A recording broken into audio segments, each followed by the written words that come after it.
मौत से ठीक कुछ सेकंड पहले हर इंसान के साथ क्या होता है। श्री कृष्ण कहते हैं कि उस पल एक बैलेंस शीट खुलती है जहां तय होता है आपका अगला जन्म, कि आप अगले जन्म में इंसान बनेंगे या कोई जानवर। अगर आप भी अपनी जिंदगी और किस्मत का बंद दरवाजा खोलना चाहते हैं तो आज गौतम बुद्ध और कृष्ण का ये उपदेश पूरा सुन लीजिए, क्योंकि इसे सुनने के बाद आपके जीवन का हर फैसला बदल जाएगा।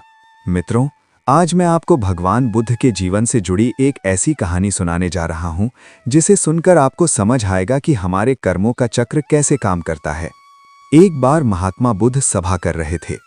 तभी एक व्यक्ति खड़ा हुआ और पूछा, हे बुद्ध, हमें हमारे कर्मों का फल कैसे मिलता है? और अगर बुरे काम का फल बुरा है तो अच्छे काम की शुरुआत कैसे करें? बुद्ध मुस्कुराए और बोले, मैं तुम्हें एक कहानी सुनाता हूं, इसे बहुत ध्यान से सुनना। कहानी की शुरुआत बहुत समय पहले की बात है। एक गांव में रामू और लालू नाम के दो भाई रहते थे। रामू बड़े ही शांत और नेक दिल का इंसान था। उसके मन में सबके लिए दया और इज्जत थी। वहीं दूसरी तरफ लालू का स्वभाव एकदम उल्टा था। वो बात बात पर लोगों का अपमान करता और दूसरों को नुकसान पहुंचाने में ही उसे मजा आता था। लालू हमेशा रामू से जलता रहता था, क्योंकि गांव वाले रामू को बहुत पसंद करते थे। वक्त बीतता गया और एक दिन उनके माता पिता का साया सिर से उठ गया। रामू ने बड़े ही आदर के साथ उनका अंतिम संस्कार किया। उसने पूरे गांव को भोजन कराया और ब्राह्मणों को दान दक्षिणा दी। रामू हर साल अपने माता पिता की याद में बरसी मनाता, गरीबों को खिलाता और पुण्य करता। लेकिन लालू को ये सब फिजूल खर्ची लगती थी। वो मन ही मन रामू के प्रति नफरत पाले बैठा था। एक बार की बात है, रामू ने अपने माता पिता की बरसी पर खुद राजा को न्योता दिया। राजा आए और उन्होंने देखा कि रामू कितने प्यार और श्रद्धा से ब्राह्मणों और गांव वालों की सेवा कर रहा है। राजा ने लालू से पूछा, तुम्हारा भाई अपने माता पिता के लिए इतना कुछ कर रहा है, पर तुम कुछ क्यों नहीं करते? क्या तुम्हें अपने फर्ज का एहसास नहीं है? राजा की ये बात लालू को चुभ गई। उसे सबके सामने अपनी बेइज्जती महसूस हुई और उसने तय किया कि वो रामू से इसका बदला लेकर रहेगा। अगले दिन लालू ने एक बड़ा ढोंग रचा। वो बीच नगर में जाकर जोर जोर से चिल्लाने लगा, हे लोगों सुनो, मेरे माता पिता मेरे सपने में आए थे। वे स्वर्ग में बहुत दुखी हैं, क्योंकि वहां उन्हें खाना बनाकर खिलाने वाला कोई नहीं है। उन्होंने कहा है कि रामू को हमारे पास भेज दो, वो हमारी बहुत सेवा करता था, हम उसके साथ ही खुश रहेंगे। राजा तक जब ये बात पहुंची तो उन्होंने कहा, ये तो अच्छी बात है, पर रामू को स्वर्ग भेजने का मतलब है कि उसे अपनी जान देनी होगी। रामू समझ गया था कि ये लालू की उसे रास्ते से हटाने की एक गंदी चाल है। लेकिन रामू ने हार नहीं मानी। उसने कहा, ठीक है, अगर मेरे मरने से माता पिता को सुख मिलता है तो मैं तैयार हूं। रामू ने राजा से कहा, महाराज, आप कल नदी किनारे एक नाव का इंतजाम करवाएं। मैं नाव से कूदकर अपने प्राण त्याग दूंगा और स्वर्ग चला जाऊंगा। अगले दिन सारा गांव इकट्ठा हुआ। रामू ने नदी में छलांग लगा दी। सबने मान लिया कि रामू अब इस दुनिया में नहीं रहा। लालू बहुत खुश था। उसने सोचा, अब सारी जमीन और जायदाद मेरी हो जाएगी, मैं ही अकेला मालिक बनूंगा। दिन गुजरते गए। फिर एक दिन अचानक राजा के दरबार के बाहर रामू बैठा मिला और जोर जोर से रो रहा था। जब सिपाही उसे अंदर ले गए तो राजा हैरान रह गए। उन्होंने पूछा, रामू, तुम जिंदा कैसे? तुम तो स्वर्ग गए थे ना? रामू ने रोते हुए कहा, महाराज, मैं स्वर्ग गया था। मैंने वहां माता पिता को देखा, पर वे अभी भी खुश नहीं हैं। वे मुझ पर गुस्सा हुए और बोले कि तुझे तो ठीक से खाना बनाना भी नहीं आता। तुझसे अच्छा तो लालू खाना बनाता है। तू वापस जा और लालू को हमारे पास भेज दे। राजा ने तुरंत लालू को बुलाया और सारी बात बताई। राजा बोले, लालू, तुम्हारे भाई ने इतना बड़ा बलिदान दिया, अब तुम्हारी बारी है। क्या तुम अपने माता पिता के लिए इतना भी नहीं कर सकते? अब लालू बुरी तरह फंस चुका था। वो ना नहीं कह सकता था। उसने सोचा कि मैं कल रात को ही शहर छोड़कर भाग जाऊंगा। उधर असलियत ये थी कि रामू ने पहले ही एक मछुआरे से बात कर ली थी, जिसने डूबते वक्त उसकी जान बचाई थी, और वो 1 महीने तक छिप कर रहा था। वो तो बस लालू को सबक सिखाना चाहता था। लालू अपनी योजना के हिसाब से रात के अंधेरे में घर छोड़कर भागने लगा। अभी वो कुछ ही दूर गया था कि राजा के 2 सैनिकों ने उसे देख लिया और रोकने की कोशिश की। लालू घबरा गया और सैनिकों के साथ हाथापाई करने लगा। गुस्से में आकर लालू ने एक सैनिक के सिर पर जोर से पत्थर दे मारा, जिससे उस सैनिक की मौके पर ही मौत हो गई। जब राजा को ये पता चला तो उनका सारा हमदर्दी गुस्से में बदल गया। राजा ने लालू को मौत की सजा सुनाई और आदेश दिया कि इसे अगले दिन नाव से ले जाकर नदी में फेंक दिया जाए। अपनी जिंदगी के आखिरी पलों में लालू को एहसास हुआ कि उसने हमेशा दूसरों का बुरा चाहा और अंत में भी उसके हाथों एक पाप ही हुआ। उसे अपनी गलती पर बहुत पछतावा हुआ, पर तब तक बहुत देर हो चुकी थी। कहते हैं ना, अब पछताए होत क्या जब चिड़ियां चुग गईं खेत। लालू को अपने बुरे कर्मों की वजह से अपनी जान से हाथ धोना पड़ा। फिर महात्मा बुद्ध ने अपनी बात आगे बढ़ाते हुए कहा, शिष्य, अच्छे कर्मों को समझने से पहले हमें ये जानना होगा कि उनकी शुरुआत कहाँ से होती है। इंसान जो भी काम करता है वो सब उसके विचारों से पैदा होते हैं। हमारी सोच जैसी होगी वैसे ही हमारे विचार बनेंगे और वैसे ही हमारे कर्म बनेंगे। अगर हमारी सोच अच्छी और सच्ची है तो हमारे हाथों से हमेशा अच्छे काम ही होंगे। उस व्यक्ति ने फिर एक सवाल पूछा, हे बुद्ध, पाप का फल कब मिलता है? बुद्ध ने बड़ी सरलता से समझाया, पाप का फल तुम्हारे किए गए काम पर टिका होता है। अगर तुम किसी के साथ गलत करते हो तो तुम्हारे साथ भी गलत होना तय है। जब तुम दूसरों का भला करते हो तो बदले में तुम्हारे साथ भी भला होता है। अगर तुम किसी का बुरा करके ये सोच रहे हो कि तुम बच जाओगे तो ये तुम्हारी भूल है। हो सकता है कि उस समय तुम्हारे साथ कुछ बुरा ना हो, लेकिन कभी ना कभी तुम्हें उसका हर्जाना भरना ही पड़ेगा। इसलिए तुम्हें किसी का बुरा करने का कोई अधिकार नहीं है, क्योंकि कर्मों का हिसाब कभी ना कभी जरूर होता है। इस कहानी से हमें यही सीख मिलती है कि हमारे कर्मों का फल हमेशा साए की तरह हमारे साथ रहता है। अच्छे काम हमें सुख और सुकून देते हैं, जबकि बुरे काम सिर्फ दुख और पछतावा लाते हैं। इसी बात को समझाने के लिए बुद्ध ने एक और घटना सुनाई। मित्रों, एक बार एक महल में बहुत बड़े उत्सव की तैयारी हुई। वहां नाच गाने के लिए एक बहुत ही मशहूर कलाकार स्त्री को बुलाया गया। वो स्त्री उस समय मां बनने वाली थी, इसलिए उसने नाचने से मना कर दिया। लेकिन वहां के ताकतवर लोगों ने उसकी एक न सुनी और उसे जबरदस्ती नाचने पर मजबूर किया। उस स्त्री को बहुत दुख हुआ और उसके मन में बदला लेने की आग जलने लगी। वो नफरत उसके मरते दम तक उसके साथ रही। इसका नतीजा ये हुआ कि अगले जन्म में उसका जन्म एक यक्षिणी के रूप में हुआ, जिसका नाम हरिति रखा गया। जब हरिति बड़ी हुई तो पिछले जन्म का बदला लेने की भावना उसके मन में पाप बनकर जागी। वो छोटे बच्चों को चुराने लगी और उन्हें मारकर खाने लगी। जल्द ही ये बात सबको पता चल गई और उसे पकड़कर जेल में डाल दिया गया। जब गौतम बुद्ध को इस बारे में पता चला तो वे सोचने लगे कि एक कला को जानने वाली स्त्री इतनी पापी कैसे हो गई। अपनी दिव्य दृष्टि से जब उन्होंने उसके पिछले जन्म का दुख देखा तो उन्हें सब समझ आ गया। बुद्ध ने राजा से कहकर उसे जेल से छुड़वा दिया। फिर बुद्ध ने अपने सेवकों से कहकर हरिति के खुद के बच्चे को कहीं छिपा देने को कहा। जब हरिति को पता चला कि उसका बच्चा खो गया है तो वो तड़प उठी। उसे बहुत ज्यादा दुख हुआ। उस दर्द में उसे उन माँ बाप का दुख भी समझ आया जिनके बच्चों को उसने चुराया था। रोती बिलखती हरिति बुद्ध के पास पहुंची और बोली, भगवान, मुझे मेरे कर्मों का फल मिल गया है। मेरा बच्चा खो गया है। अब मुझे इस पाप से मुक्ति कैसे मिलेगी? बुद्ध बड़े प्यार से बोले, हरिति, अब तक तुम बच्चों को मारती आई थीं। अब अपना जीवन उनके विकास और उनकी रक्षा में लगा दो, तभी तुम्हें शांति मिलेगी। तुमने समाज के साथ जो बुरा व्यवहार किया है उसे अब सेवा के साबुन से धोकर साफ करना होगा। बुद्ध के इन शब्दों ने हरिति की आंखें खोल दी। उसने अपना पूरा जीवन बच्चों की सेवा में लगा दिया। कर्म का सिद्धांत। कर्मों का नियम कहता है कि अगर आपके काम बुरे हैं तो उनका फल अगले जन्म तक पीछा करता है। पाप और पुण्य की बातें इसीलिए बनाई गई हैं ताकि इंसान अपने काम और अपने मकसद पर ध्यान दे सके। कई बार लोग नासमझी में अपने बुरे कामों को भी सही साबित करने की कोशिश करते हैं, पर वे ये भूल जाते हैं कि किसी भी काम को तौलने का सबसे बड़ा पैमाना नीयत होती है। ऊपर वाला ये नहीं देखता कि आपने क्या किया, वो ये देखता है कि आपके मन में क्या था। काम को देखने से पहले आपकी मंशा देखी जाती है। जैसे अगर एक डॉक्टर मरीज को बचाने की पूरी कोशिश करता है और फिर भी मरीज की जान चली जाती है तो उस डॉक्टर को मौत का पाप नहीं लगता, क्योंकि उसकी नीयत उसे बचाने की थी।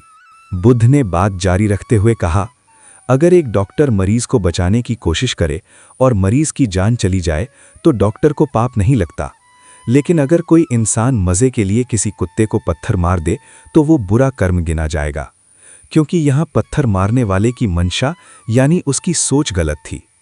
इसी बात को समझाने के लिए गौतम बुद्ध ने अपने एक शिष्य चक्षुपाल की कहानी सुनाई। चक्षुपाल गौतम बुद्ध के एक बहुत ही प्रिय शिष्य थे, लेकिन वो अंधे थे।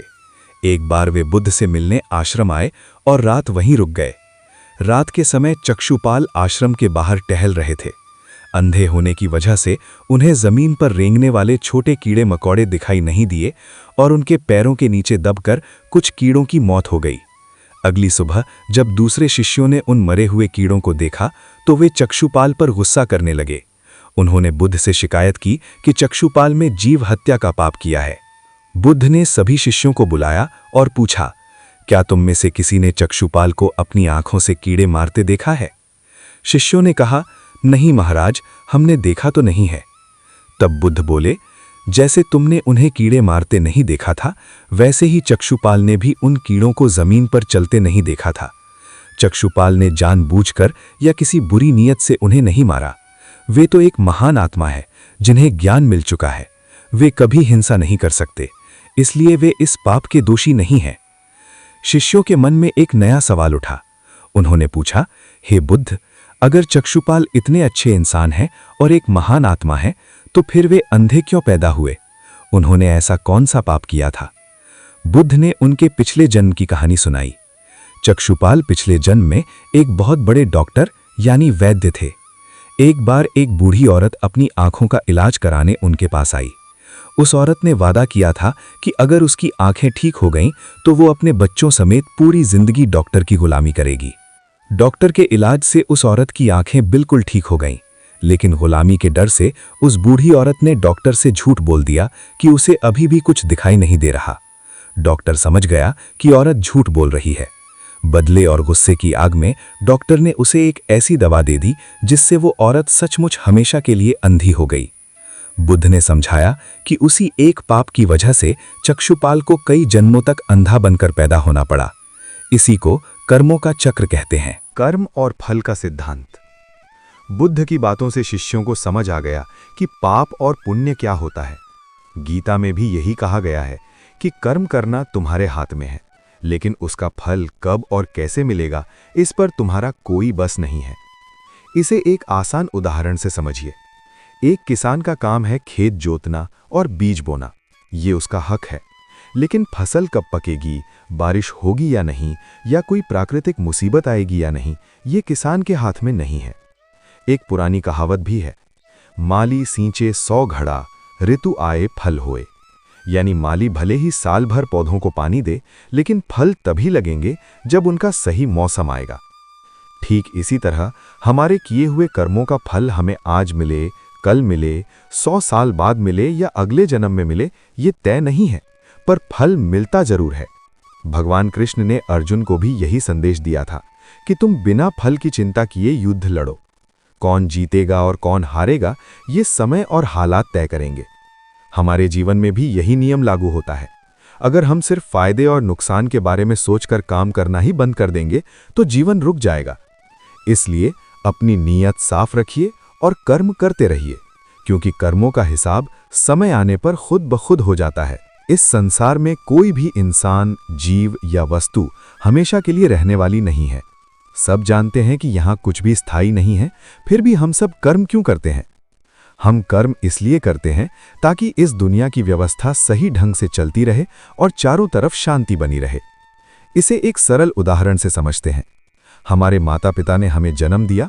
अगर वे इस चिंता में पड़ जाते कि पता नहीं ये बच्चा बुढ़ापे में हमारा सहारा बनेगा या नहीं, और इसी डर से हमें दुनिया में लाने का इरादा छोड़ देते, तो क्या हम आज यहाँ होते? लेकिन उन्होंने अपना कर्म किया और फल ईश्वर पर छोड़ दिया, तभी हम इस धरती पर आ पाए। अब ईश्वर चाहेगा तो हम भी उनकी अच्छी सेवा कर पाएंगे। हमें ये समझना होगा कि कर्म सिर्फ एक क्रिया है। उसे अच्छा या बुरा कहना हमारे काम के तरीके पर निर्भर करता है। गीता के 3 अध्याय में श्री कृष्ण ने भी यही बताया है कि कर्म तो एक निर्धारित प्रक्रिया है जो चलती रहती है। अच्छा या बुरा होना हमारे काम के पीछे की नीयत और तरीके की बात है।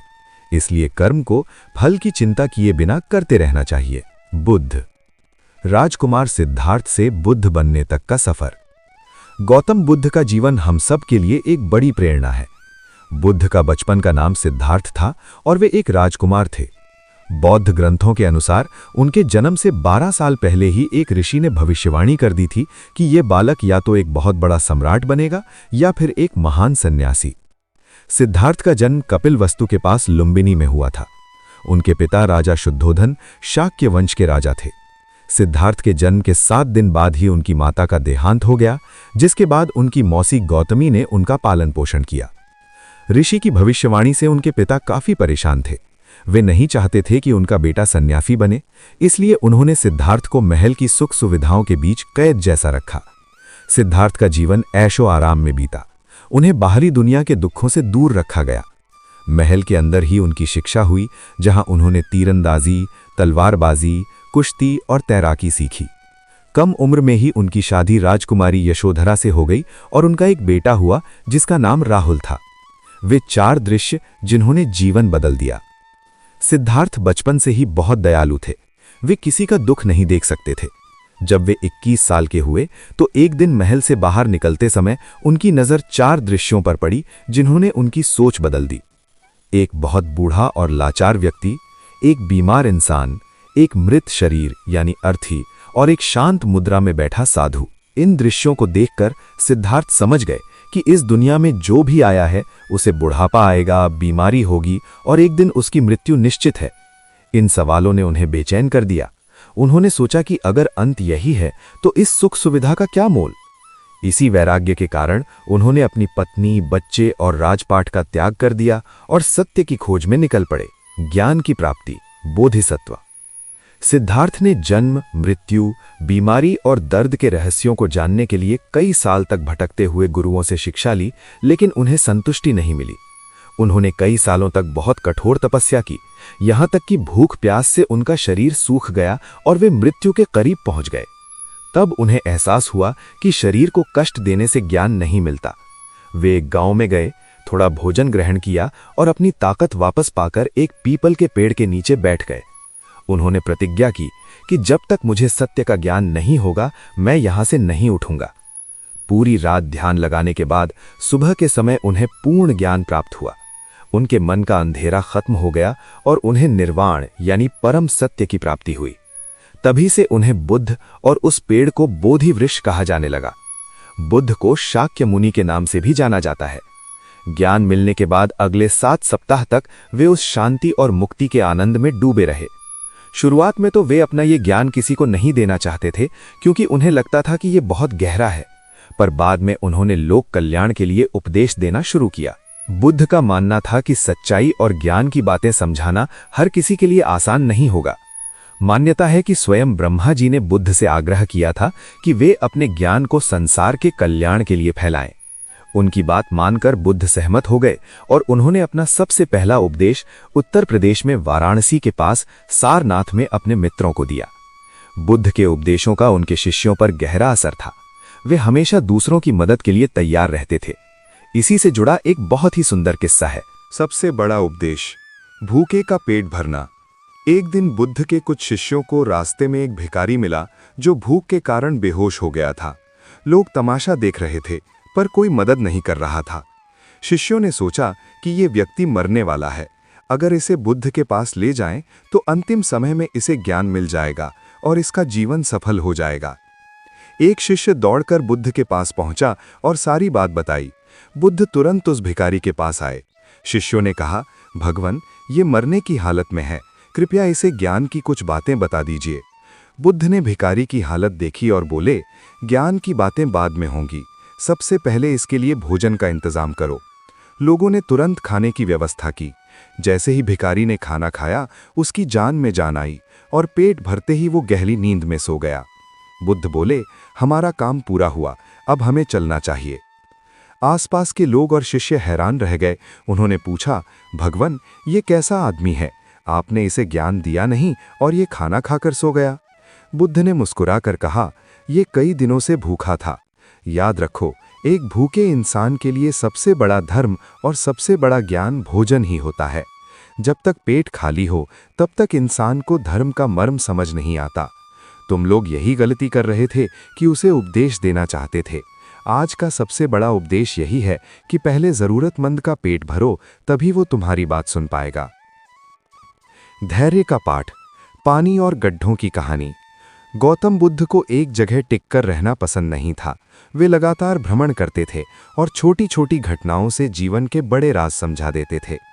एक बार बुद्ध अपने शिष्यों के साथ एक गांव की ओर जा रहे थे, जहां हजारों लोग उनका इंतजार कर रहे थे। रास्ते में उन्होंने देखा कि जगह जगह बहुत सारे गड्ढे खुदे हुए थे। एक शिष्य से रहा नहीं गया, उसने पूछा, भगवान, किसी ने यहाँ इतने सारे गड्ढे क्यों खोदे हैं? कोई भी गड्ढा ज्यादा गहरा नहीं है, आखिर इसके पीछे क्या वजह हो सकती है? बुद्ध ने रुककर उन गड्ढों को देखा और बोले, ये काम किसी ऐसे व्यक्ति का है जिसमें धैर्य की कमी थी। वो पानी की तलाश में यहाँ वहाँ गड्ढे खोदता रहा। थोड़ा खोदने के बाद जब पानी नहीं मिला तो उसने दूसरी जगह खोदना शुरू कर दिया। अगर वो अपनी पूरी ताकत लगाकर एक ही जगह गहरा गड्ढा खोदता तो उसे पानी जरूर मिल जाता। बुद्ध ने समझाया, उस व्यक्ति ने मेहनत तो बहुत की, लेकिन अलग अलग जगह गड्ढे खोदने की वजह से उसकी सारी मेहनत बेकार चली गई। हमारे जीवन में भी यही होता है। अगर हम सफलता चाहते हैं तो हमें अधीर होकर भटकना नहीं चाहिए। एक ही लक्ष्य पर ध्यान लगाकर मेहनत करनी चाहिए, तभी फल मिलता है। बुद्ध की बातें सुनकर उनके अनुयायी ने हाथ जोड़कर कहा, भगवान, आप बिल्कुल सही कहते हैं। परिश्रम का फल तभी मिलता है जब उसे धैर्य के साथ किया जाए। ये बात हमारे जीवन पर भी पूरी तरह खरी उतरती है। संसार का ये अटल नियम है कि हर प्राणी को अपने कर्मों का फल भोगना ही पड़ता है। इससे कोई बच नहीं सकता। बस फर्क इतना है कि कौन सा फल कब मिलेगा। अक्सर जो कर्म कम होते हैं उनका फल पहले मिल जाता है, और जो गहरे कर्म होते हैं उनका फल बाद में मिलता है। इसीलिए कहा गया है, जैसा बीज बोओगे वैसा ही फल काटोगे। इंसान का सबसे बड़ा धर्म यही है कि वो फल की चिंता छोड़कर अपना काम करता रहे। जो व्यक्ति अपना फर्ज पूरा नहीं करता वो पाप का भागी बनता है। कर्मों की बैलेंस शीट और अगला जन्म। भगवान श्री कृष्ण गीता में समझाते हैं कि मृत्यु से कुछ पल पहले इंसान का चित्त यानी मन का गहरा हिस्सा खुलता है और उसके जीवन भर के कर्मों का पूरा हिसाब किताब यानी बैलेंस शीट तैयार होती है। हमारे कर्मों के आधार पर ही तय होता है कि अगले जन्म में हम कौन सी योनि यानी इंसान, पशु या पक्षी में पैदा होंगे, हमारी उम्र कितनी होगी, हमारा भाग्य कैसा होगा। हमारे मन में जमा असंख्य कर्मों में से कुछ हिस्सा हमें इस जन्म में भोगने को मिलता है और बाकी बचा हुआ हिस्सा अगले जन्मों के लिए जमा रहता है। प्रारब्ध और आज का कर्म। पिछले जन्मों के कर्मों का जो फल हम आज भोग रहे हैं उसे प्रारब्ध कहते हैं, लेकिन इसका मतलब ये नहीं कि हम हाथ पर हाथ धरे बैठ जाएं। आज हम जो नए कर्म करेंगे वही हमारे आने वाले कल का प्रारब्ध बनेंगे। कर्म अपना फल देकर शांत हो जाता है, लेकिन अक्सर इंसान फल भोगते समय उसमें इतना खो जाता है या उससे इतनी नफरत यानी राग द्वेष करने लगता है कि वो अनजाने में नए कर्म बना लेता है। जब भी हम कोई काम मैं के अहंकार या लालच में आकर करते हैं तो वो हमारे मन पर अपनी गहरी छाप छोड़ जाता है, जिसे संस्कार कहते हैं। कुछ कर्मों का फल तुरंत मिलता है, जैसे पानी पीते ही प्यास का बुझना। कुछ का फल थोड़े समय बाद मिलता है और बाकी भविष्य के लिए जमा हो जाते हैं। इस तरह एक ही जन्म में हम हजारों लाखों कर्मों की छाप अपने मन में इकट्ठी कर लेते हैं। मृत्यु के बाद का सफर, स्वर्ग और नर्क। शास्त्रों और पुराणों में बताया गया है कि जीव अपना ये भारी शरीर तो यहीं छोड़ देता है, लेकिन उसे एक सूक्ष्म शरीर मिलता है। ये शरीर दिखने में वैसा ही होता है जैसा वो इंसान जीवित रहते समय था। यही सूक्ष्म शरीर अपने कर्मों का हिसाब चुकाने के लिए स्वर्ग या नर्क जाता है। स्वर्ग जहाँ हर तरफ सुख और शांति है, नर्क जहाँ कष्ट और दुखों का अंबार है। गरुड़ पुराण और अग्नि पुराण जैसे ग्रंथों में बताया गया है कि नर्क कई प्रकार के होते हैं, जहां इंसान को उसके पापों के हिसाब से सजा मिलती है। कई बार हम अनजाने में भी ऐसे काम कर देते हैं जो हमें नर्क की ओर ले जाते हैं, इसीलिए हमेशा सावधान रहना चाहिए। आत्महत्या एक महापाप। पुराणों में एक बहुत जरूरी बात कही गई है, ईश्वर ने हमें जो जीवन दिया है उसे सुख और दुख दोनों के साथ पूरा जीना चाहिए। जो लोग दुखों से घबराकर या हार मानकर खुदकुशी यानी आत्महत्या कर लेते हैं, उनका कष्ट खत्म नहीं होता। मरने के बाद भी उन्हें नर्क की यातनाएं झेलनी पड़ती हैं और अगले जन्म में भी उन्हें पिछले जन्म के बचे हुए दुख दोबारा भोगने पड़ते हैं। इसीलिए आत्महत्या को सबसे बड़ा पाप माना गया है, क्योंकि ये जीवन से भागने का रास्ता है, समस्याओं को सुलझाने का नहीं। मित्रों, कर्मों का ये जाल बहुत गहरा है।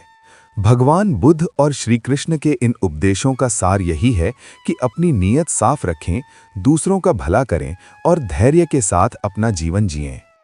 शास्त्रों में बताया गया है कि जिन लोगों का अपनी जीभ या जबान पर काबू नहीं रहता और वे अपने जीवन साथी, बच्चों, घर आए मेहमान या किसी भूखे व्यक्ति को खिलाए बिना खुद ही भोजन कर लेते हैं, ऐसे लोभी और स्वार्थी लोगों को नरक में बहुत कष्ट झेलना पड़ता है। लालच या नफरत में आकर जो लोग अदालत में झूठी गवाही देते हैं, उनके लिए भी यमराज ने कठोर दंड की व्यवस्था की है। यमराज की अदालत में ऐसे झूठ बोलने वालों को कभी माफी नहीं मिलती। जो लोग बुजुर्गों और बीमारों के प्रति दया का भाव नहीं रखते, उनकी सेवा करने के बजाय उन्हें बुरा भला कहते हैं, उन्हें भी नरक की आग में जलना पड़ता है। इसके उलट जो लोग बुजुर्गों और कमजोरों की मदद करते हैं, यमराज उन पर बहुत प्रसन्न होते हैं और उनके कई पुराने अपराध भी माफ कर देते हैं। पुराणों का कहना है कि वेद भगवान के मुख से निकले हैं, इसलिए वेदों का अपमान साक्षात ईश्वर का अपमान है। जो लोग वेदों या धर्म ग्रंथों के बारे में बुरा बोलते हैं, उन्हें नरक में बहुत कठोर सजा दी जाती है। कुछ ऐसी गलतियां भी हैं जो हमें सीधे नरक की ओर ले जाती हैं, जैसे कि कुआं, तालाब या प्याऊ को नुकसान पहुंचाना या रास्तों को काटकर लोगों के लिए मुश्किलें खड़ी करना। जाने अनजाने कहीं आप तो ऐसा कोई काम नहीं कर रहे। जीवन एक रंगमंच और कर्म का आईना। अक्सर लोग कहते हैं कि जो हुआ वो तुम्हारे कर्मों का फल है। आज की इस दुनिया में जहां हर तरफ छल कपट और फरेब दिख रहा है, वहां क्या कर्म का फल सच में मिलता है? सच तो ये है कि हम सब इंसान कहीं ना कहीं अपने अच्छे और बुरे कर्मों को पहचान ही नहीं पाते। जीवन एक नदी की तरह है जिसमें समय पानी है और हमारी दिनचर्या ही हमारा कर्म है। इस संसार के रंगमंच पर हर इंसान का अपना अलग अलग कर्म होता है। हमारे कर्म ही हमारा असली आईना यानी शीशा होते हैं। आज हमारे पास जो भी धन दौलत है, सुख दुख है, बीमारियां हैं या खुशियां हैं, वे सब हमारे ही कर्मों का नतीजा है। इंसान बचपन से जवानी तक मस्ती में डूबा रहता है। जवानी से लेकर बुढ़ापे तक वो अपने कामों में इतना खो जाता है कि समझदार होते हुए भी कई बार नासमझी कर बैठता है। कभी जानबूझकर तो कभी मजबूरी में वो गलतियां कर जाता है।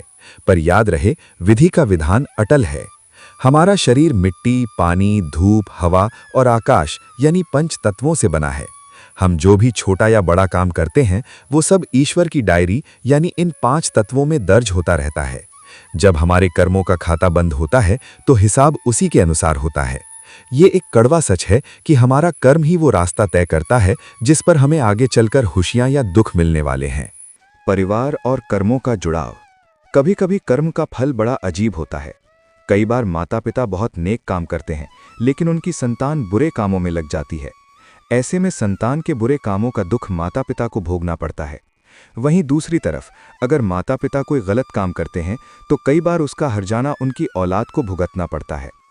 इसलिए हमें कोई भी काम करने से पहले 100 बार सोचना चाहिए, क्योंकि हमारे कर्म सिर्फ हमें ही नहीं, हमारे अपनों को भी प्रभावित करते हैं। जीवन में हर इंसान सांसारिक मोह माया के बंधनों में जकड़ा हुआ है। हम सब ये जानते हैं कि इस दुनिया में हम अकेले आए थे और अकेले ही जाना होगा। जन्म और मृत्यु दोनों ही यात्राएं इंसान को अकेले ही तय करनी पड़ती हैं। फिर भी इस संसार की चमक धमक और सुखों में खोकर हम अक्सर ये भूल जाते हैं कि ये शरीर और ये आत्मा हमारी अपनी नहीं है। सच तो ये है कि शरीर कुछ भी नहीं है, सब कुछ हमारे मन के भावों और अंतरात्मा के कर्मों का खेल है। जीवन का सबसे बड़ा सच हमारे कर्म ही हैं। हमारी आज की राह और हमारे जीवन के सुख दुख हमारे पिछले कर्मों का ही आईना है। आज के कलयुग में सच को पहचानना मुश्किल है, लेकिन अगर हम अपने वेदों और ग्रंथों को देखें तो असलियत सामने आ जाती है। चाहे सतयुग हो, त्रेता हो, द्वापर हो या कलयुग, हर युग में हर प्राणी को अपने कर्मों का फल भोगना ही पड़ा है। हम कलयुग में बैठकर पिछले युगों की गाथाएं सुनते हैं, जहां भगवान की लीलाएं, उनका वनवास और महाभारत जैसा महायुद्ध, ये सब हमें यही सिखाता है कि कर्मों का फल भगवान को भी भोगना पड़ा और इंसानों को भी। कर्म ब्रह्मांड की एक क्रिया। कर्म का सीधा सा मतलब है कोई क्रिया या कार्य। हम जो भी छोटा बड़ा काम करते हैं उसका असर पूरे ब्रह्मांड पर पड़ता है। विज्ञान की तरह ही जीवन में भी हर क्रिया की एक निश्चित प्रतिक्रिया होती है। छोटे छोटे काम जैसे योगासन करना, व्यायाम करना, अपने शरीर या घर की सफाई करना, ये सब भी कर्म की ही श्रेणी में आते हैं। अच्छा कर्म, जो काम किसी की मदद के लिए और नेक इरादे से किया जाए, वो अच्छा कर्म है। बुरा कर्म, जो काम गलत इरादे से दूसरों को चोट पहुंचाने के लिए किया जाए वो बुरा कर्म है। कर्म का ये नियम सिर्फ इंसानों पर ही नहीं बल्कि जानवरों पर भी लागू होता है। इसीलिए जब हम किसी भूखे जानवर को खाना खिलाते हैं तो हमें पुण्य मिलता है। कर्म सिर्फ दूसरों के प्रति ही नहीं बल्कि खुद के प्रति भी होते हैं। इसीलिए आत्महत्या को महापाप कहा गया है, क्योंकि इंसान ने अपने ही शरीर और मन को चोट पहुंचाई है। बिना कर्म के इस संसार की रचना मुमकिन नहीं है। जो कुछ भी बीत चुका है, जो हो रहा है या जो होने वाला है, वो सब कर्मों की बुनियाद पर टिका है। हमारे पिछले जन्मों के कर्म इकट्ठे होकर स्टोर रहते हैं और सही समय आने पर फल देने के लिए तैयार हो जाते हैं। जो कुछ भी बिना कोशिश के हमारे साथ घटता है वो प्रकृति का नियम है, लेकिन जो हम चुनकर करते हैं वो हमारा कर्म है। इंसान खुद अपने भाग्य का निर्माता है, क्योंकि वो सही या गलत रास्ता चुनने के लिए आज़ाद है, हालांकि परिणाम उसके हाथ में नहीं है। गीता का उपदेश और भाग्य का निर्माण। श्रीमद् भगवद गीता में भगवान कृष्ण ने कर्म के रहस्य को एक श्लोक में पिरो दिया है। कर्मण्येधिकारस्ते मां फलेषु कदाचन मां कर्म फल हेतुर्भूर मां ते संगोस्त्व अकर्मणि। इसका सरल अर्थ यही है कि तुम्हारा अधिकार सिर्फ कर्म करने पर है, उसके फल पर कभी नहीं। तुम खुद को अपने कर्मों के फल का कारण मत समझो और न ही काम छोड़कर बैठने अर्थात अकर्मण्यता में अपना मन लगाओ। हमारा भाग्य कुछ और नहीं बल्कि हमारे कर्मों का भंडार है।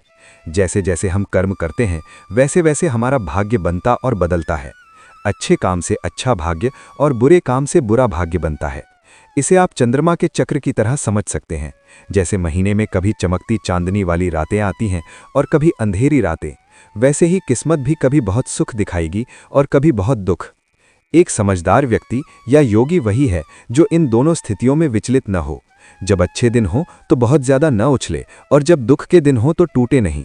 हर हाल में शांत और स्थिर रहना ही जीवन जीने का सही तरीका है, क्योंकि कर्म का पहिया घूमता रहता है और आज का किया हुआ संघर्ष कल की सुखद सुबह बनकर जरूर सामने आएगा। श्रीमद् भगवद गीता में भगवान कृष्ण ने एक सच्चे योगी और भक्त के आचरण के बारे में बहुत गहराई से बताया है। उन्होंने कहा है, यो न हृष्यति न द्वेष्टि न शोचति न कांक्षति शुभाशुभ परित्यागी भक्तिमान यह स मे प्रियः। इसका सरल अर्थ ये है कि जो इंसान न तो सुख मिलने पर बहुत ज़्यादा खुश होता है और न ही सांसारिक दुखों में निराश होता है, जो न तो किसी नुकसान पर रोता है और न ही किसी फायदे के लिए लालच करता है, जो अच्छे बुरे दोनों तरह के मोह को त्याग कर अपनी मस्ती में रहता है, ऐसा भक्ति से भरा व्यक्ति मुझे बहुत प्रिय है। कर्म एक जिम्मेदारी है। इंसान चाहे कितनी भी कोशिश कर ले, वो कर्म को छोड़ नहीं सकता।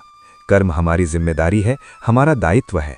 कभी कभी जब हमें मेहनत का अच्छा परिणाम नहीं मिलता तो हम दुखी हो जाते हैं, लेकिन प्रकृति का नियम ऐसा है कि वो हमें फिर से कर्म करने की प्रेरणा देती है और हम आगे बढ़ते रहते हैं। निराशा हमें थोड़े समय के लिए रोक तो सकती है, पर हमेशा के लिए खत्म नहीं कर सकती। कर्म का चक्र लगातार चलता रहता है। इसे एक मिसाल से समझिए। अगर एक 90 साल का बुजुर्ग इंसान आम का पेड़ लगाता है तो उसे अच्छी तरह पता होता है कि वो इस पेड़ के फल शायद कभी नहीं खा पाएगा, लेकिन फिर भी वो कर्म करता है, क्योंकि वो फल अपनी आने वाली पीढ़ियों और अपने पोते पोतियों के लिए छोड़ना चाहता है। यही निस्वार्थ कर्म है।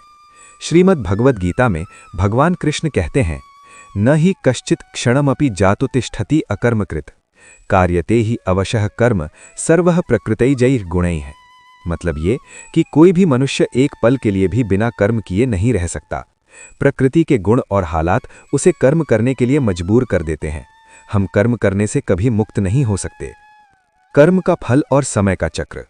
कर्म का फल मिलना तो निश्चित है, लेकिन वो कब मिलेगा ये समय हमारे हाथ में नहीं है। हम सिर्फ बीज बो सकते हैं, लेकिन फसल कब पकेगी ये कुदरत तय करती है। कर्म करना एक पत्थर फेंकने जैसा है। प्रकृति के नियम के कारण वो पत्थर कहीं ना कहीं जाकर तो जरूर गिरेगा। एक बार जब आपने कर्म रूपी पत्थर फेंक दिया तो आप बस उसके परिणाम का इंतजार ही कर सकते हैं, उसे वापस नहीं बुला सकते। भगवान कृष्ण ने ज्ञान योग और कर्म योग के बारे में भी समझाया है। न कर्मणाम अनारंभान नैष्कर्म्यम पुरुषः अश्नुते न च संन्यसनादेव सिद्धिम समधिगच्छति।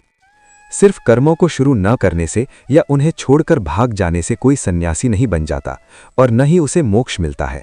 कर्म ही मुक्ति का रास्ता है। जीवन और मृत्यु के फेर से छूटने को ही मोक्ष कहते हैं। जब मनुष्य अपने पुराने सारे कर्मों का हिसाब बराबर कर लेता है और हर नया काम भक्ति के साथ ईश्वर को समर्पित करके करता है, तब वो मोक्ष के दरवाजे तक पहुंच जाता है। कर्म की महत्ता। कृष्ण कहते हैं, नियतम कुरु कर्मत्वम कर्म जायो ही अकर्मणः शरीर यात्रा पिचते न प्रसिद्धयेद अकर्मणः। मतलब ये कि अपना फर्ज और अपना काम लगातार करते रहो, क्योंकि कुछ न करने से बेहतर है कुछ करना। अगर तुम कर्म नहीं करोगे तो तुम्हारे जीवन का कोई मतलब नहीं रह जाएगा। यहाँ तक कि तुम्हारे शरीर का पालन पोषण भी बिना कर्म के मुमकिन नहीं है। कर्म का ये नियम एक गरीब से लेकर अमीर तक सब पर बराबर लागू होता है। भगवान किसी के साथ भेदभाव नहीं करते। अगर कभी हमें लगता है कि किसी के साथ भेदभाव हो रहा है, तो वो उसके काम के पीछे छिपी नियत की वजह से होता है। जिसकी नियत साफ है, उसका कर्म सफल है। श्रीमद् भागवत गीता में भगवान कृष्ण ने कर्म के एक बहुत ही गहरे रहस्य को अर्जुन के सामने रखा है। वे कहते हैं, न मे पार्थास्त्य कर्तव्यम त्रिषु लोकेषु किंचन नान्वाप्तम मवाप्तव्यम वर्त एव च कर्मणि। श्री कृष्ण अर्जुन से कहते हैं, हे पार्थ, मुझे इन तीनों लोकों में कोई भी ऐसा काम नहीं है जो करना ही पड़े। मैंने सब कुछ पा लिया है और अब मेरे लिए कुछ भी पाना बाकी नहीं बचा है, लेकिन फिर भी मैं लगातार कर्म करता रहता हूं ताकि संसार की व्यवस्था बनी रहे। ईश्वर का न्याय और सही समय। भगवान कृष्ण समझाते हैं कि कर्म का मार्ग परिस्थितियों के हिसाब से फल देता है। भगवान हमेशा फल देने के लिए सबसे सही समय का इंतजार करते हैं। कई बार जब हमारे लिए दुनिया के सारे दरवाजे बंद हो जाते हैं, तब ईश्वर कर्म के जरिए एक नया रास्ता खोल देते हैं।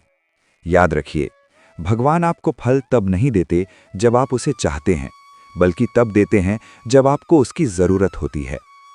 मन और कर्म का मेल। हमारे कर्मों में मन की भूमिका सबसे बड़ी है। जब कोई इच्छा हमारी आत्मा से निकलती है, तब हम उसे करने के लिए तैयार होते हैं। लेकिन हमारा मन अपनी पुरानी यादों और अनुभवों के आधार पर उस काम को अच्छा या बुरा बना देता है। गीता में कहा गया है कि अगर कोई व्यक्ति ईश्वर को याद करके कर्म करता है, तो उसे हमेशा बेहतर परिणाम मिलते हैं। इसका सीधा सा मतलब है कि आप जो भी काम करें, उसे प्यार, दया और भक्ति के साथ करें। उसे इस तरह करें जैसे आप भगवान की सेवा कर रहे हों। जब आपका कर्म शुद्ध हृदय से जुड़ जाता है, तो उसमें एकाग्रता और रचनात्मकता आ जाती है, जो आपको ऊंचे लक्ष्यों तक पहुंचाती है। ईश्वर एक साक्षी के रूप में। ईश्वर को हमारे हर काम में दखल देने की जरूरत नहीं होती। वे हमारे मन, शरीर और आत्मा को एक देखने वाले यानी साक्षी की तरह देखते रहते हैं। जब कोई अच्छा या बुरा काम करता है, तो भगवान तुरंत उस पर कोई प्रतिक्रिया नहीं देते। लेकिन अगर किसी के मन में ईश्वर के प्रति सच्ची भक्ति है, तो उसे जीवन में कुछ ऐसे इशारे या संकेत मिलने लगते हैं जो उसे सही रास्ते पर चलने के लिए रास्ता दिखाते हैं। अंत समय की सावधानी। अक्सर देखा जाता है कि जीवन भर अच्छे काम करने वाला व्यक्ति भी आखिरी समय में भटक जाता है। जब मुसीबतें आती हैं, तो इंसान तनाव या दुख में आकर धर्म का रास्ता छोड़ देता है और गलत काम करने लगता है। यही वो समय है जहां सबसे ज्यादा संभलने की जरूरत है, क्योंकि यही हमारे कर्मों का सबसे बड़ा हिसाब बनता है। हमें जीवन में जो कुछ भी मिल रहा है, चाहे वो सुख हो या दुख, उसे अपने कर्मों का फल मानकर स्वीकार करना चाहिए। जब हम संतुष्ट रहेंगे, तभी हम अपने हालातों को संभाल पाएंगे। मनुष्य योनि मोक्ष का द्वार। इंसान ने पिछले जन्म में जैसे भी काम किए होंगे, उसी के हिसाब से ईश्वर उसे मनुष्य, पशु, पक्षी या कीड़े मकोड़े का शरीर देते हैं। इन सब में मनुष्य योनि सबसे श्रेष्ठ है। इसे मोक्ष का द्वार माना जाता है। ईश्वर हमें धरती पर इसीलिए भेजते हैं ताकि हम अच्छे कर्म करके इस जन्म मरण के चक्कर से छूट सकें। एक बार जिस योनि में जन्म हो गया, वो बदली नहीं जा सकती। यानी अगर कोई इंसान बना है, तो वो पूरे जीवन इंसान ही रहेगा। लेकिन आयु यानी उम्र और सुख दुख को अपने वर्तमान कर्मों से बदला जा सकता है। उदाहरण के लिए मान लीजिए कि किसी की उम्र उसके पिछले कर्मों के हिसाब से 80 साल तय हुई है। अगर वो इंसान अपने जीवन में बहुत अनुशासन और संयम से रहता है, तो उसकी उम्र बढ़ सकती है। अगर वो सामान्य जीवन जीता है, तो उम्र 80 ही रहेगी। लेकिन अगर वो गलत आदतों और बुरी दिनचर्या में पड़ जाता है, तो उसकी उम्र 80 से कम भी हो सकती है। भोग का सीधा सा मतलब ये है कि इंसान अपने जीवन में किन सुखों और दुखों का अनुभव करेगा। वो क्या खाएगा, उसका स्वास्थ्य कैसा रहेगा, उसके पास सुख सुविधा के साधन होंगे या नहीं, ये सब भोग के दायरे में आता है। जैसे अनुशासन से आयु बढ़ाई जा सकती है, वैसे ही अच्छे और संयमी जीवन से अपने भोग को भी सुधारा या बदला जा सकता है। मनुष्य पर उसके पिछले जन्मों के कर्मों का प्रभाव तो पड़ता ही है, साथ ही उसके माता पिता के संस्कारों का भी बहुत बड़ा असर होता है। माता पिता और परिवार का असर। अगर माता पिता ईमानदार, सच्चे, दूसरों का आदर करने वाले और अच्छे व्यवहार वाले होते हैं तो बच्चे उन्हें देखकर खुद ब खुद संस्कारी बन जाते हैं। इसके विपरीत जिन माता पिता का आचरण खराब होता है, उनके बच्चे अक्सर गलत रास्तों पर चले जाते हैं। इतिहास गवाह है कि भगवान श्री राम पर माता कौसल्या के संस्कारों का और छत्रपति शिवाजी महाराज पर माता जीजाबाई की शिक्षाओं का गहरा प्रभाव था। सिर्फ माता पिता ही नहीं, बल्कि घर के अन्य सदस्य जैसे दादा दादी, चाचा चाची और ताई ताऊ का व्यवहार भी बच्चे के चरित्र को बनाता है। बच्चा अपने शुरुआती 8-10 साल घर के वातावरण में बिताता है। अगर घर का वातावरण अच्छा और प्रेमपूर्ण है तो बच्चे का स्वभाव और व्यवहार भी सुंदर होगा। नजरिए का खेल, एक प्रेरक कहानी। एक बार गुरुजी गंगा किनारे अपने शिष्यों के साथ स्नान कर रहे थे। तभी वहां से एक राहगीर गुजरा और गुरुजी से पूछा, महाराज, मैं अपना पुराना गांव छोड़कर कहीं और बसना चाहता हूं। क्या आप बता सकते हैं कि इस गांव में कैसे लोग रहते हैं? गुरुजी ने उससे पूछा, बेटा, पहले ये बताओ कि जिस गांव को तुम छोड़कर आए हो वहां कैसे लोग रहते थे? राहगीर चिढ़कर बोला, महाराज मत पूछिए, वहां तो एक से बढ़कर एक कपटी, दुष्ट और बुरे लोग भरे हुए हैं। गुरुजी ने शांति से कहा, बेटा, तुम्हें इस गांव में भी बिल्कुल वैसे ही कपटी, दुष्ट और बुरे लोग मिलेंगे। ये सुनकर राहगीर आगे बढ़ गया। थोड़ी देर बाद एक दूसरा राहगीर वहां आया और उसने भी वही सवाल किया, महाराज, इस गांव में कैसे लोग रहते हैं? मैं यहां बसने की सोच रहा हूं। गुरुजी ने उससे भी वही पूछा, जहां तुम अभी रहते हो वहां कैसे लोग हैं? राहगीर मुस्कुराकर बोला, महाराज, वहां तो बहुत ही सभ्य, सुलझे हुए और नेक दिल लोग रहते हैं। गुरुजी बोले, तुम्हें इस गांव में भी बिल्कुल वैसे ही सभ्य और अच्छे लोग मिलेंगे। जब वो राहगीर चला गया तो शिष्यों ने हैरानी से पूछा, गुरुजी, आपने दोनों को एक ही गांव के बारे में अलग अलग बातें क्यों बताईं? गुरुजी गंभीरता से बोले, शिष्यों, हम दुनिया को वैसा नहीं देखते जैसी वो है, बल्कि वैसा देखते हैं जैसे हम खुद हैं।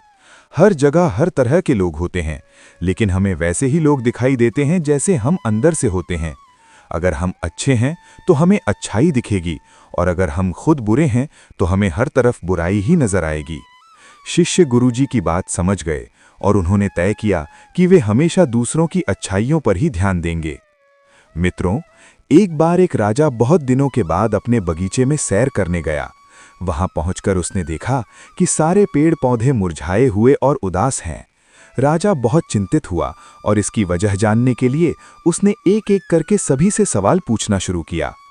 ओक के वृक्ष ने कहा कि वो मर रहा है क्योंकि वो देवदार जितना लंबा नहीं है। राजा ने देवदार की ओर देखा तो उसके भी कंधे झुके हुए थे, क्योंकि वो अंगूर की बेल की तरह फल पैदा नहीं कर सकता था। अंगूर की बेल इसलिए मरी जा रही थी क्योंकि वो गुलाब की तरह खिल नहीं पाती थी। राजा थोड़ा और आगे गया तो उसे एक छोटा सा पौधा नजर आया जो एकदम निश्चिंत, खिला हुआ और ताजगी से भरा था। राजा ने उससे पूछा, बड़ी अजीब बात है, मैं पूरे बाग में घूम चुका हूं जहां एक से बढ़कर एक ताकतवर और बड़े पेड़ दुखी बैठे हैं, लेकिन तुम इतने प्रसन्न नजर आ रहे हो, ऐसा कैसे संभव है?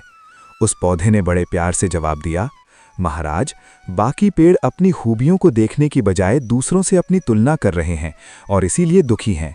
लेकिन मैंने ये मान लिया है कि जब आपने मुझे यहाँ लगवाया होगा तो आप यही चाहते थे कि मैं अपने गुणों से इस बगीचे को सुंदर बनाऊं। यदि आप इस जगह पर ओक, अंगूर या गुलाब चाहते तो उन्हें लगवाते।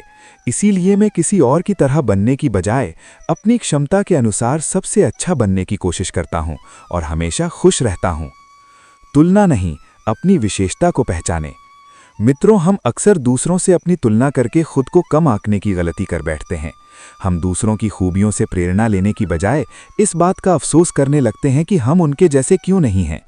भगवान ने सबको अलग अलग बनाया है। सूरज का काम अलग है और चंद्रमा का अलग। इस पूरी सृष्टि में हर किसी का काम तय है, न किसी का काम छोटा है न ही बड़ा।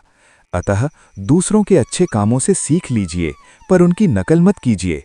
हमेशा खुश रहिए, क्योंकि जो प्राप्त है वो पर्याप्त है। जिसका मन मस्त रहता है, समझो उसके पास सब कुछ है। अहंकार और मानसिक कर्म। इंसान के अंदर का अहंकार ही उसके विनाश का सबसे बड़ा कारण है। चाहे धन हो, ताकत हो या जवानी, संसार की किसी भी चीज का घमंड अगर सिर चढ़कर बोलने लगे तो वही आपके पतन की वजह बनेगा। कलयुग में हर मनुष्य को उसके कर्मों के हिसाब से ही फल मिलता है। अक्सर लोग सोचते हैं कि पाप सिर्फ शरीर से होता है, पर सच तो ये है कि किसी भी काम की शुरुआत सबसे पहले हमारे मन से होती है। आपका मन ही आपके सारे कर्मों का असली कारण है। इसीलिए मन में चलने वाले विचार भी कर्मों की श्रेणी में आते हैं। अगर आप किसी के लिए दुआ करते हैं या किसी को आशीर्वाद देते हैं तो ये अच्छे कर्म हैं, लेकिन हर समय किसी को कोसना, किसी के लिए बुरा सोचना या बद्दुआ देना, ये सब बुरे कर्म हैं। भले ही आप हाथ से कुछ बुरा ना करें, पर अगर आपका मन हमेशा बुरा सोचता है तो क्या आप एक अच्छे इंसान कहलाएंगे? आपके विचार ही आपके आसपास के माहौल को बनाते हैं। अच्छे विचार सुख लाते हैं और बुरे विचार दुख की परिस्थितियों को जन्म देते हैं। ये सुख और दुख की स्थिति असल में मानसिक ही तो है। ईश्वर की दी हुई शक्तियां। ईश्वर ने हमें बहुत सोच समझकर बनाया है। मन इच्छाएं पैदा करने के लिए, बुद्धि सही और गलत का फैसला लेने के लिए, चित्त पुरानी यादों और अनुभवों को सहेजने के लिए, अहम तत्व खुद को जानने और पहचानने के लिए।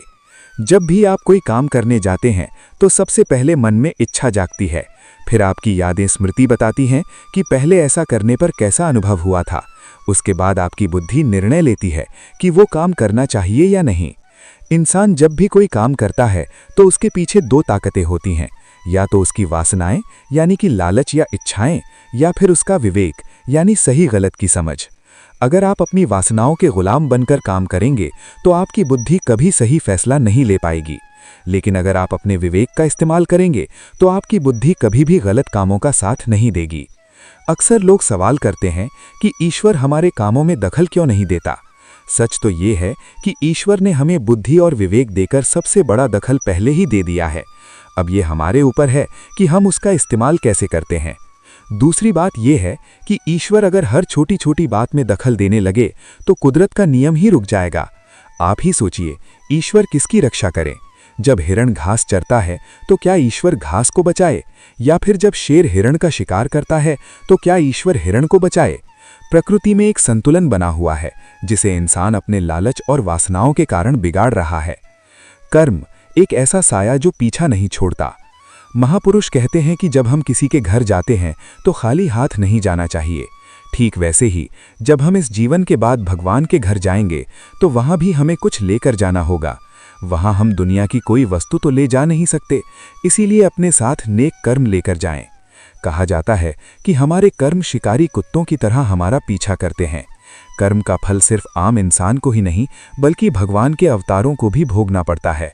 उदाहरण के तौर पर रामावतार में भगवान राम ने पेड़ के पीछे छिपकर बाली को बाण मारा था। कृष्णावतार में वही बाली एक शिकारी बनकर आया। उसने दूर से भगवान कृष्ण के पैर के तलवे को देखा और उसे हिरण की आंख समझकर बाण चला दिया। जब उसे अपनी गलती का एहसास हुआ तो वो रोने लगा।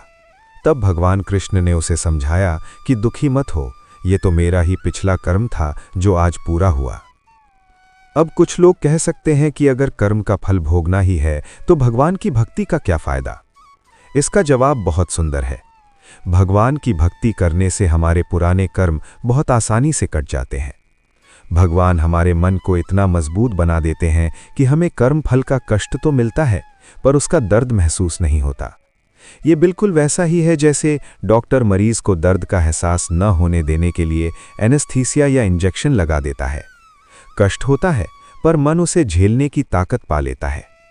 कर्म के 3 रास्ते: मन, वचन और शरीर। महात्मा बुद्ध ने कहा है कि हर प्राणी अपने कर्मों का खुद मालिक है। उसे विरासत में अपने कर्म ही मिलते हैं। वो अपने कर्मों से ही पैदा होता है और उन्हीं के बंधनों में बंधता है। इंसान जैसा चाहे वैसा भविष्य बना सकता है। कर्म 3 तरह के होते हैं: मानसिक, मन से किसी के बारे में बुरा सोचना; वाचिक, वचन से किसी को कड़वे बोल बोलना या झूठ बोलना; कायिक, शारीरिक, शरीर से किया गया काम। अक्सर हम सिर्फ शारीरिक कर्म को ही बड़ा मानते हैं क्योंकि वो दिखाई देता है, जैसे किसी को मारना। पर असलियत नीयत में छिपी होती है। एक डॉक्टर और एक हत्यारे का उदाहरण लीजिए। दोनों ही इंसान के शरीर पर चाकू या औजार का इस्तेमाल करते हैं। दोनों के काम से मरीज या व्यक्ति को दर्द होता है और जान भी जा सकती है। पर डॉक्टर को कोई दोष नहीं देता, जबकि हत्यारे को सजा मिलती है। ऐसा क्यों? क्योंकि डॉक्टर की नीयत भलाई करने की थी, जबकि हत्यारे की नीयत बुराई करने की थी। शरीर से किया गया काम एक जैसा होने के बाद भी मन के भाव ने एक को पुण्य और दूसरे को पाप का भागी बना दिया। ठीक यही बात हमारे वचनों पर भी लागू होती है। इसे एक बहुत ही सरल उदाहरण से समझते हैं। अगर सड़क पर चलता कोई अनजान व्यक्ति किसी को मूर्ख कह दे तो तुरंत झगड़ा हो जाता है। लेकिन वही बात अगर एक पिता अपने बेटे को कहे तो बेटा बुरा नहीं मानता। ऐसा क्यों? क्योंकि यहाँ शब्दों से ज्यादा मन का भाव कीमती है। इसीलिए कहा गया है कि मन ही सबसे प्रधान है। अगर तुम बुरे मन से कुछ बोलते हो या करते हो तो दुख तुम्हारे पीछे वैसे ही चलेगा जैसे बैलगाड़ी का पहिया बैल के पीछे चलता है। और अगर तुम साफ और निर्मल मन से कुछ करते हो तो सुख और शांति तुम्हारी परछाई की तरह हमेशा तुम्हारे साथ रहेंगे। राग, द्वेष और संस्कारों का खेल। हमारे मन में दो तरह की भावनाएं सबसे ज्यादा पैदा होती हैं। राग, जब हमारे मन के मुताबिक काम नहीं होता तो हमें गुस्सा या नफरत आती है, इसे ही द्वेष कहते हैं। राग, जब सब कुछ हमारे मनचाहे तरीके से होता है तो हमें उससे लगाव हो जाता है, इसे राग कहते हैं। इन दोनों का असर हमारे ऊपर जरूर पड़ता है। जब ये भावनाएं बार बार आती हैं तो हमारे मन में तृष्णा या लालसा पैदा करती हैं और यही हमारे गहरे संस्कार बन जाते हैं।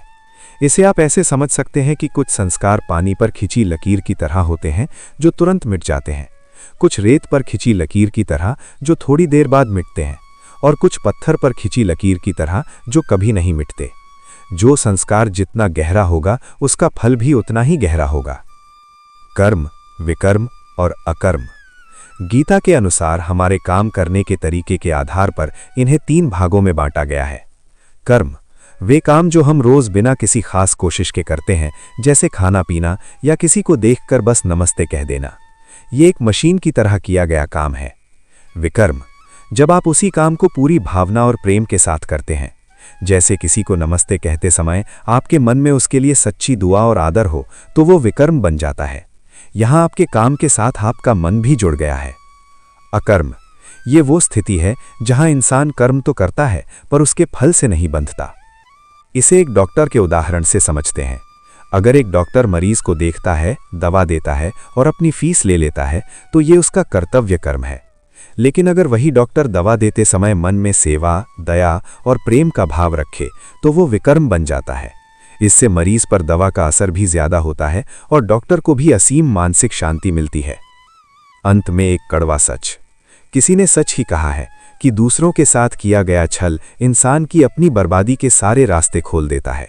अगर आप आज किसी के साथ गलत कर रहे हैं तो यकीन मानिए आपके साथ भी गलत होगा। हो सकता है उस समय आपको ये बात समझ ना आए, लेकिन देर सवेर कर्मों की सजा मिलकर ही रहती है। इंसान अपनी की हुई गलतियों से कभी नहीं बच सकता। आपने जो बोया है उसका फल आपको हर हाल में चखना ही पड़ेगा। इसलिए अपनी नीयत साफ रखें और हमेशा दूसरों का भला सोचें। तो दोस्तों, उम्मीद है कि आपको ये कथा और भगवान श्री कृष्ण के ये अनमोल उपदेश अच्छे लगे होंगे। जीवन की आपाधापी में हम अक्सर भटक जाते हैं, पर ये शिक्षाएं हमें सही रास्ता दिखाती हैं। याद रखिए, हमारे हाथ में सिर्फ मेहनत और नेक नीयत है, बाकी सब उस ऊपर वाले के हाथ में है। अगर हम अपना मन साफ रखें और दूसरों का भला करते रहें तो ईश्वर की कृपा हम पर हमेशा बनी रहेगी। भगवान श्री कृष्ण के चरणों में अपना प्रेम अर्पित करते हुए और उनके बताए मार्ग पर चलने का संकल्प लेते हुए हमेशा प्रसन्न रहें और दूसरों में खुशियां बांटते रहें। जय श्री राधे कृष्ण।